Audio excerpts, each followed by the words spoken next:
Salam Bapak Ibu sekalian, salam damai sejahtera. Kiranya kasih Tuhan senantiasa menyertai Bapak Ibu sekalian. Mari kita akan berdoa sebelum kita merenungkan firman Tuhan pada pagi hari ini. Bapa di surga, terima kasih setiamu dan kebaikanmu yang sudah memimpin, menyertai kami sepanjang hari minggu yang sudah kami lewati. Bapak, kami sekarang waktu ini kami akan merenungkan firman-Mu.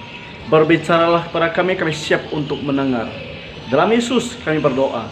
Amin. Mari kita membuka dalam kitab Filipi di pasal yang pertama ayat 21. Filipi pasal yang pertama ayat yang ke-21. Demikianlah bunyinya.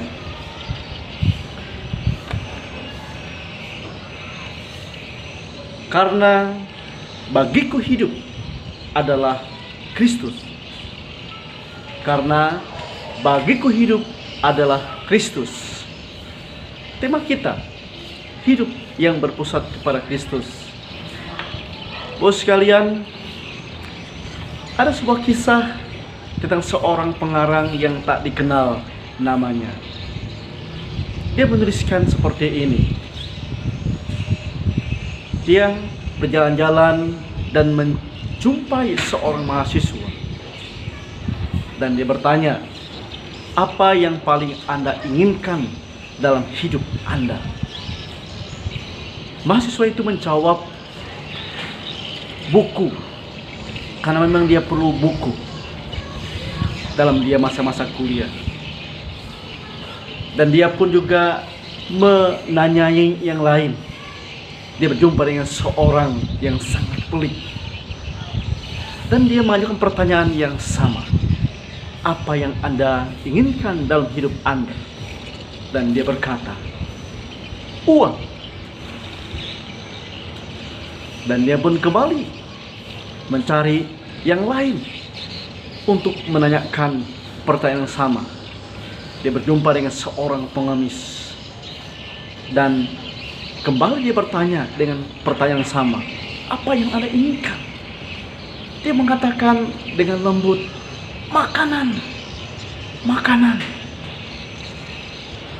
Dan kemudian dia kembali juga mencari yang lain kepada orang yang lain. Dia berjumpa dengan seorang penjudi dan mengajukan pertanyaan yang sama. Apa jawabannya? Saya ingin menang. Saya ingin menjadi kaya. Saya ingin menjadi orang yang selalu menang. Dan dia pun kembali mencari yang lain untuk mencari jawaban. Dan dia berjumpa dengan seorang yang suka minum atau peminum.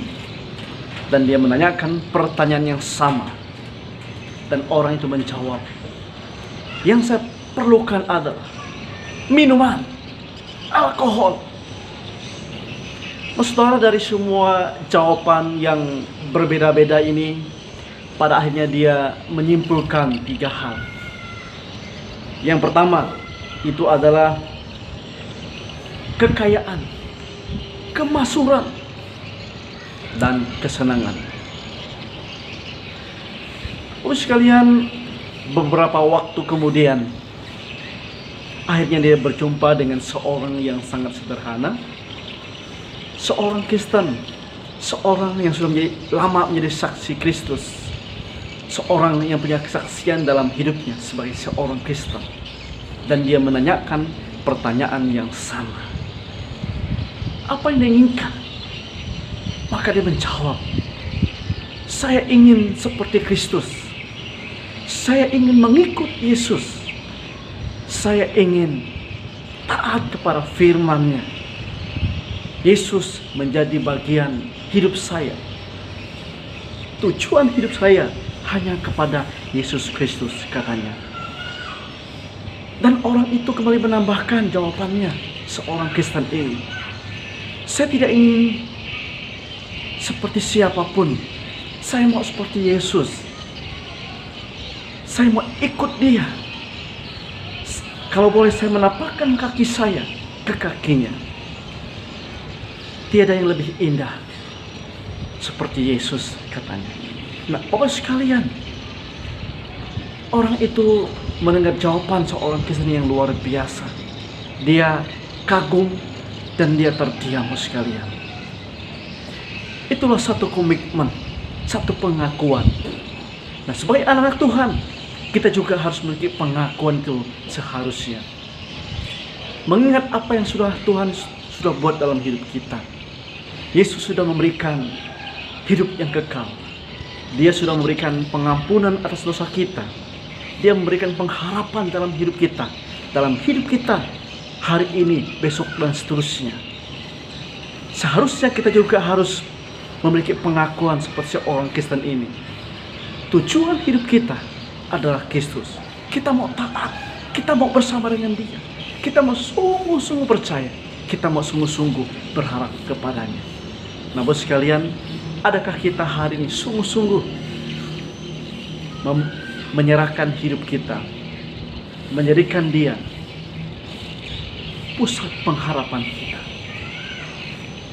Kiranya hari ini kita boleh menikmati kebaikan-kebaikannya. Tuhan Yesus memberkati. Mari kita berdoa. Bapa surga, terima kasih untuk kesetiamu dan kebaikanmu. Terima kasih untuk sudah memimpin, menyertai dan memberkati hidup kami. Kami serahkan hari ini Bapa ke dalam tangan segala aktivitas kami, pekerjaan kami. Mohon kiranya Tuhan memberkati. Dalam nama Yesus kami berdoa. Amin. Selamat pagi, selamat beraktivitas. Tuhan Yesus memberkati.